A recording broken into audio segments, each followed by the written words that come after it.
الذين اصطفى أما بعد فأعوذ بالله من الشيطان الرجيم بسم الله الرحمن الرحيم يا أيها الذين آمنوا إن جاءكم فاسق بنبأ فتبينوا أن تصيبوا قوما بجهالة فتصبحوا على ما فعلتم نادمين. وقال النبي صلى الله عليه وسلم كفى بالمرء كذبا أن يحدث بكل ما سمع. میرے محترم بزرگوں اور میرے دینی بھائیوں، یہ آیت کریمہ جو میں نے اس وقت تلاوت کی ہے، یہ آیت سورہ حجرات کی 6ٹھی آیت ہے۔ اس آیت کا تعلق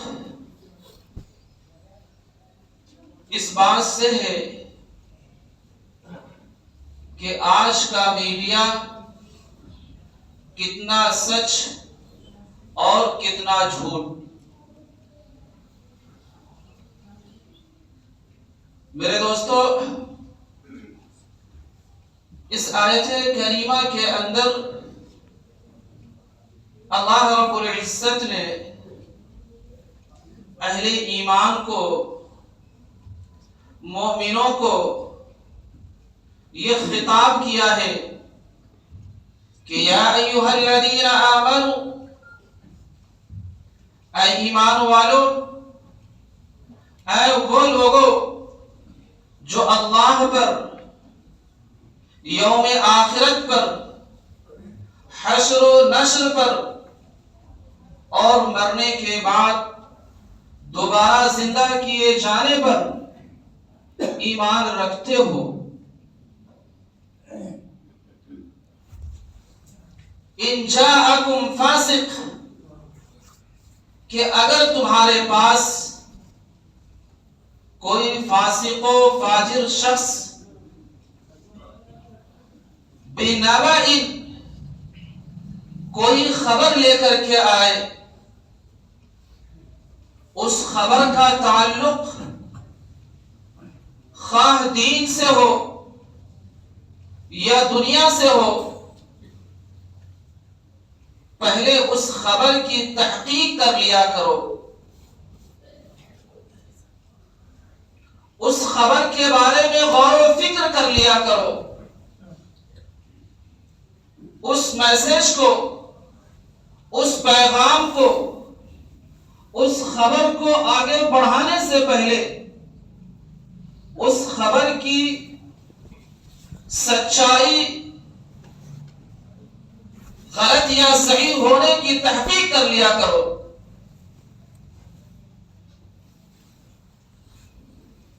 اللہ تعالی نے فرمایا کہ اگر تم نے ایسا نہیں کیا، بغیر کسی تحقیق کے، بغیر کسی تفتیش کے، بغیر کسی سوچ و فکر کے، کہ اگر تم نے کسی بھی خبر کو، کسی بھی پیغام کو، کسی بھی میسج کو اگر تم نے دوسروں تک پہنچا دیا تو ممکن ہے کہ تمہارے پہنچانے کی وجہ سے ان تصیبوا قوما بجہالۃ، نادانی کی وجہ سے، لا علمی کی وجہ سے وہ شخص اس خبر سے کوئی غلط رائے قائم کر لے اور پھر تم کو دنیا میں بھی پچھتانا پڑے اور آخرت میں بھی پچھتانا پڑے، پشیمانی کا سامنا کرنا پڑے۔ اس لیے اس آیت کریمہ کے اندر اللہ تعالیٰ نے یہ حکم دیا ہے کہ کسی بھی خبر کو صحیح ماننے سے پہلے اس خبر کی آپ تحقیق کر لیں۔ اس آیت کے اندر یہ ہدایت دی گئی ہے، یہ بات کہی گئی ہے کہ کوئی بھی خبر ہو، خواہ اس خبر کا تعلق دین سے ہو یا دنیا سے ہو، پہلے ہم اس کی تحقیق کر لیں، اس کے بارے میں اس کے ایکسپرٹ سے ہم معلومات حاصل کر لیں، خاص طور سے جب اس خبر کا تعلق کسی احادیث سے ہو۔ تو ایسے وقت میں ہماری شرعی ذمہ داری بنتی ہے اور دوہری ذمہ داری ہے کہ ہم کسی بھی حدیث کو، کسی بھی ایسے پیغام کو جس کا تعلق شریعت سے ہو، اس پیغام کو پہلے ہم تحقیق کریں کہ آیا یہ خبر صحیح ہے یا نہیں ہے۔ میرے دوستو، اس آیت کے اندر ایک لفظ ہے فاسق، جو لفظ فسق سے بنا ہے، جس کے معنی ہیں نافرمانی کے، بد کرداری کے، غلط بیانی کے، بے حیائی اور بے شرمی کو فروغ دینے کے۔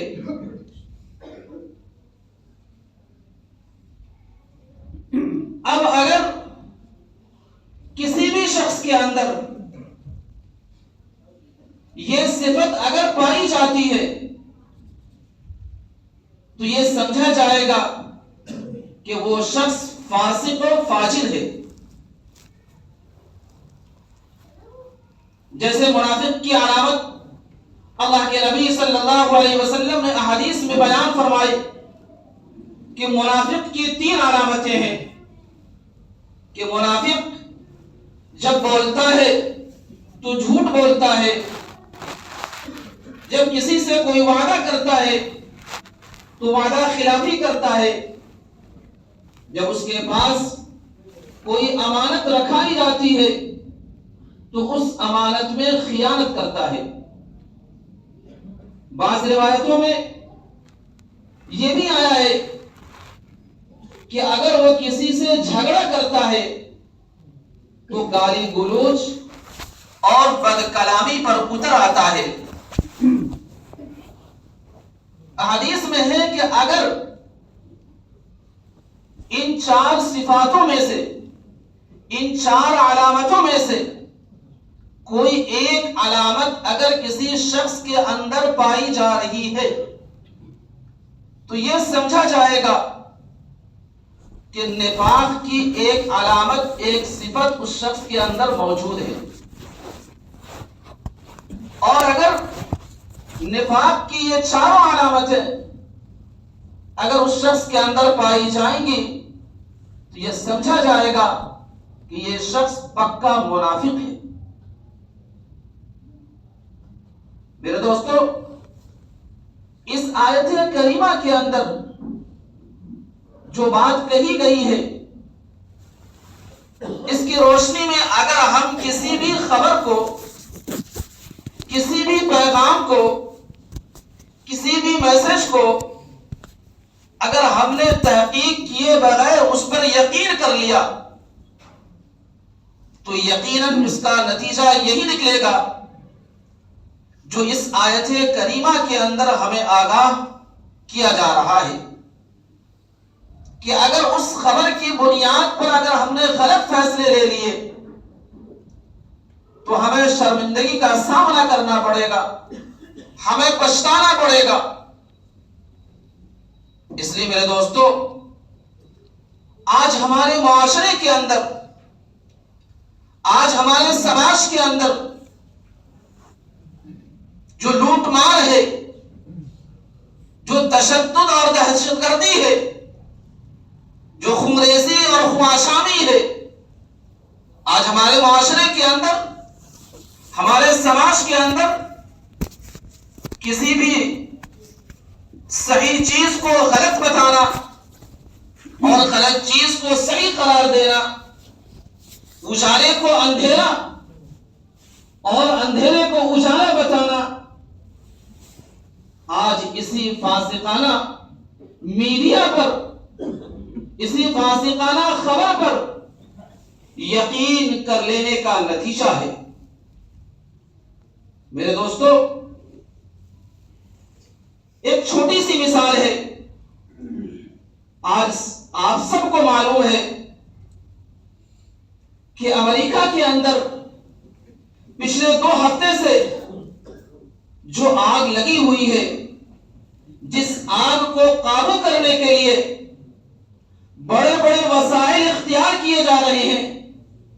لیکن وہ آگ قابو میں نہیں آ رہی ہے۔ سوال یہ ہے کہ یہ آگ کون لگا رہا ہے، کیسے یہ آگ لگ رہی ہے؟ اس سے کوئی بحث نہیں، نہ میرا نہ آپ کا کام ہے، لیکن اس آگ سے متعلق جو ایک غلط خبر وائرل ہو رہی ہے، ایک غلط میسج جو وائرل ہو رہی ہے، اور اس خبر کو، اس میسج کو احادیث سے جوڑا جا رہا ہے، جس کا دور دور تک احادیث سے کوئی تعلق نہیں ہے، وہ سراسر غلط ہے۔ وہ خبر یہ وائرل ہو رہی ہے، کچھ لوگ یہ کہہ رہے ہیں کہ امریکہ کے جنگلوں میں جو آگ لگی ہے وہ ایک پرندہ ہے، جس پرندے کے بارے میں نعوذ باللہ من ذالک اللہ کے نبی صلی اللہ علیہ وسلم نے 1450 سال پہلے پیشن گوئی دی تھی۔ آپ نے یہ کہا تھا کہ ایک پرندہ ہے جس سے ہوشیار رہنے کی ضرورت ہے، جبکہ احادیث رسول میں صحاح ستہ کی جو 6 صحیح کتابیں ہیں، بخاری، مسلم، ترمذی، ابو داؤد، نسائی، موطا اور ابن ماجہ، بلکہ ان 6 احادیث کتابوں کے علاوہ اور بھی احادیث کی بہت ساری کتابیں ہیں۔ میرے اس ادنا علم کے مطابق اور اپنے اساتذہ سے رابطہ کرنے کے بعد میں یہ بات کہہ رہا ہوں کہ کسی بھی احادیث سے یہ بات ثابت نہیں ہے کہ جس میں اللہ کے نبی صلی اللہ علیہ وسلم نے یہ پیشن گوئی دی ہو کہ کوئی پرندہ ہے جو آگ لگاتا ہے۔ آج اس خبر کو بڑی تیزی سے لوگ وائرل کر رہے ہیں اور بڑے فخر کے ساتھ کر رہے ہیں۔ میرے دوستو، اس آیت کریمہ میں جو آیت میں نے آپ کے سامنے تلاوت کی ہے، اس آیت کے اندر یہی کہا گیا ہے کہ کسی بھی خبر کے آنے سے، کسی بھی خبر کو آگے بڑھانے سے پہلے ہم اس خبر کی تحقیق کر لیں، اس کے بارے میں غور و فکر کر لیں کہ آیا یہ خبر صحیح ہے یا نہیں ہے، احادیث رسول صلی اللہ علیہ وسلم سے ثابت ہے یا نہیں ہے۔ اس کے بعد ہی کسی بھی خبر کو ہم آگے بڑھائیں۔ یقیناً اچھی چیز کو آگے بڑھانا صدقہ جاریہ ہے، نیک کام ہے، لیکن ہر خبر کو نہیں۔ جب تک کسی بھی خبر کے بارے میں ہمیں یہ یقین نہ ہو جائے، ہم معلومات حاصل نہ کر لیں کہ آیا یہ خبر صحیح ہے یا نہیں ہے، تب تک ہمیں کسی بھی میسج کو، کسی بھی پیغام کو، کسی بھی کلپ کو، کسی بھی ویڈیو کو ہمیں آگے بڑھانا ہی نہیں چاہیے۔ اللہ کے نبی صلی اللہ علیہ وسلم نے فرمایا کفى بالمرء كذبا ان يحدث بكل ما سمع،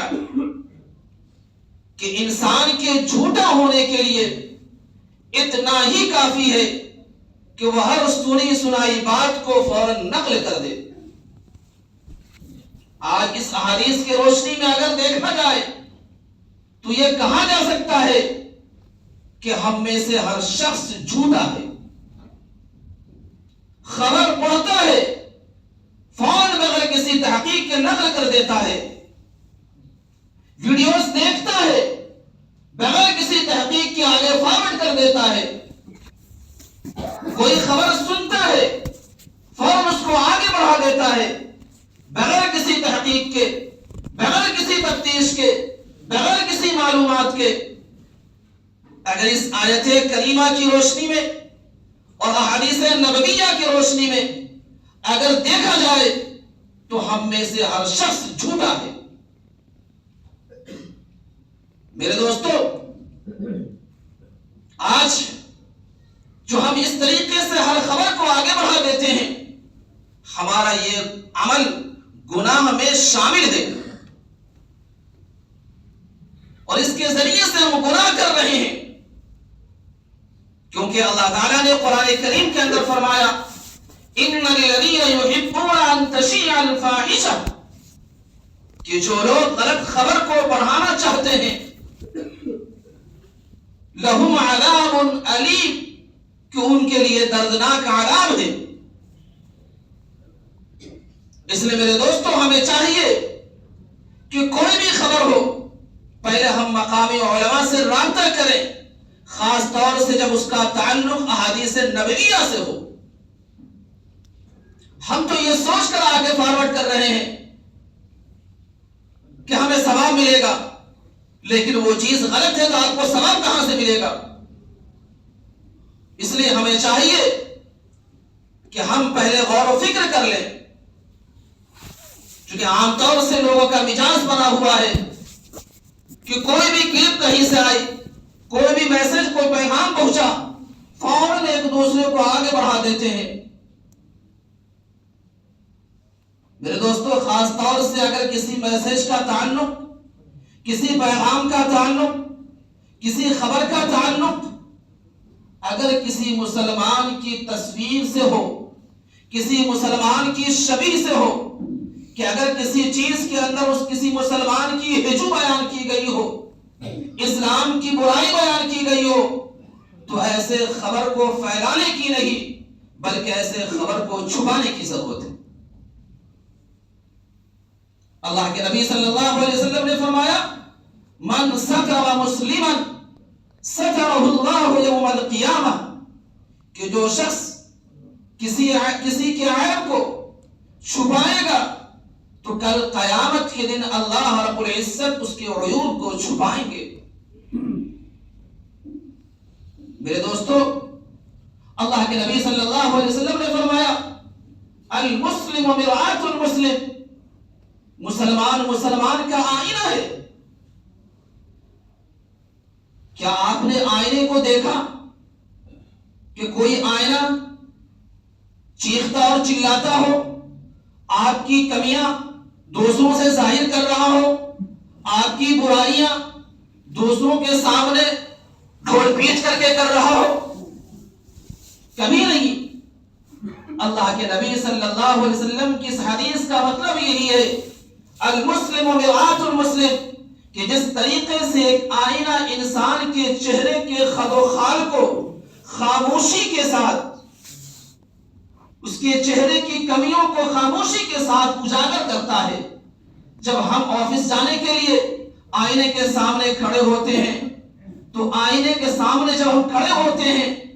اور چہرہ جب دیکھتے ہیں تو آئینہ ہمیں خاموشی سے بتاتا ہے کہ چشمہ آپ کا ٹیڑھا ہے، آپ درست کر لیں،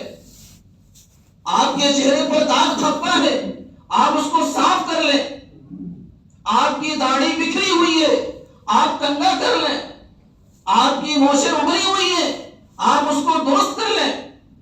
کس قدر خاموشی سے یہ آئینہ ہمارے اور آپ کے چہرے کے خد و خال کو بیان کرتا ہے۔ لیکن آج ہم مسلمانوں کی اگر کوئی عیب ہمیں معلوم ہو جائے تو ہم اس طریقے سے اس کو گرانے کی کوشش کرتے ہیں، اس کو نیچا دکھانے کی کوشش کرتے ہیں، اس کو بدنام کرنے کی کوشش کرتے ہیں۔ میرے دوستو، اس آیت کریمہ کے اندر یہی پیغام دیا گیا ہے کہ اگر کوئی خبر ہمارے سامنے آئے تو پہلے ہم اس خبر کی تحقیق کر لیں۔ یہ حق ہے ایک مسلمان کا دوسرے مسلمان پر، یہ حق ہے ایک مومن کا دوسرے مومن پر۔ اس کی شرعی ذمہ داری ہے کہ کسی بھی خبر کی تشہیر کرنے سے پہلے، کسی بھی خبر کی نشر و اشاعت سے پہلے، اس کو آگے بڑھانے سے پہلے ہم پہلے اس کی تحقیق کر لیں، اس کے بارے میں ہم معلومات حاصل کر لیں، اس کے بعد ہی ہم اس خبر کو آگے بڑھائیں، ورنہ میرے دوستو ہم گناہ میں شامل ہوں گے۔ جیسا کہ اللہ تعالیٰ نے قرآن کریم کے اندر فرمایا ان الذین یحبون ان تشیع الفاحشہ، کہ جو لوگ فاحش کاموں کو، فواحش کاموں کو، غلط خبر کو جو لوگ عام کرنا چاہتے ہیں، لہم عذاب علیم، ان کے لیے دردناک عذاب ہے۔ اس لیے میرے دوستو اللہ تعالیٰ سے دعا ہے کہ اللہ تعالیٰ ہم سب کو کہنے سننے سے زیادہ عمل کی توفیق نصیب فرمائے۔